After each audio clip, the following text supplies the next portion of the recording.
नमस्कार, मी श्वेता. तुम्ही पाहताय न्यूज 18 लोकमत. सकाळचे 9 वाजता आहेत. बुलेटिनमध्ये सुरुवातीला एक मोठी बातमी आहे. केंद्रीय मंत्री अमित शहा नाशिक दौऱ्यावरती येत आहेत. 25 सप्टेंबरला अमित शहांचा नाशिक दौरा असेल.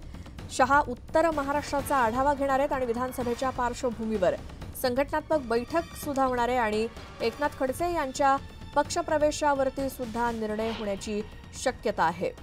अमित शहा 25 सप्टेंबरला नाशिक दौऱ्यावरती येत आहेत. उत्तर महाराष्ट्राचा आढावा घेणार आहेत. या दौऱ्यातून अमित शहा आणि विधानसभेच्या पार्श्वभूमीवर संघटनात्मक बैठका देखील घेणार आहेत. एकनाथ खडसे यांच्या पक्षप्रवेशासंदर्भात सुद्धा अमित शहांच्या या दौऱ्यादरम्यान निर्णय होण्याची शक्यता आहे.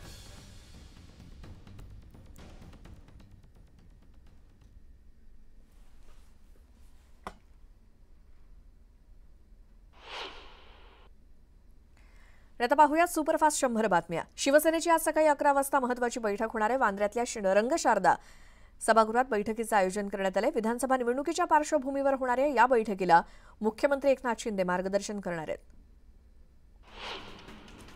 भाजपचे केंद्रीय मंत्री नितीन गडकरी यांनी राजकारणातील घराणेशाहीवरती जोरदार टीका केली. ज्या दिवशी लोक ठरवतील की वारसा हक्कानं राजकारणात आलेल्यांना मतदान करायचं नाही, असं केलं तर राजकारणी एका मिनिटात सरळ होतील, असं गडकरी म्हणाले. पंतप्रधान नरेंद्र मोदी यांनी नागपूर विमानतळावरती महायुतीची नेते आणि पदाधिकाऱ्यांशी संवाद साधला. मोदींनी केलेल्या चर्चेमुळे आगामी विधानसभा निवडणुकीच्या पार्श्वभूमीवर पदाधिकाऱ्यांमध्ये उत्साहाचं वातावरण आहे. शरद पवार आणि अजित पवार कोकणच्या दौऱ्यावरती आहेत. अजित पवारांची आज चिपळूणमध्ये जनसन्मान यात्रा आहे. अजित पवारांपाठोपाठ शरद पवार रविवारी कोकण दौरा करणार आहेत. शरद पवार आज बारामती दौऱ्यावरती आहेत आणि रयत शिक्षण संस्थेच्या कॉलेजची पाहणी करतील आणि गोविंद बागेत कार्यकर्त्यांची भेट घेतील. जालन्यातल्या अंतरवाली सराटीत मनोज जरांगेंचं उपोषण सुरू आहे. दरम्यान जरांगेंची प्रकृती खालावल्यामुळे सलाईनद्वारे त्यांच्यावर उपचार सुरू आहेत. अंतरवाली सराटीत मराठा बांधवांची गर्दी झाली आहे. मराठा आंदोलक मनोज जरांगे पाटील यांच्या उपोषणाला पाठिंबा देण्यासाठी आज बीड जिल्हा बंदची हाक देण्यात आली आहे. अनुचित प्रकार टाळण्यासाठी ठिकठिकाणी पोलीस बंदोबस्त तैनात ठेवण्यात आला आहे.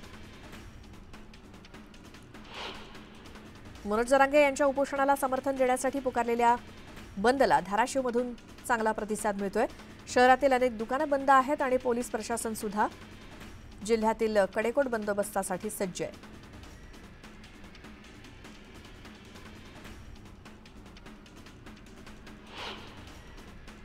गोंदियामध्ये सकल हिंदू संघटनेकडून रविवारी जनआक्रोश रॅलीचं आयोजन करण्यात आलंय.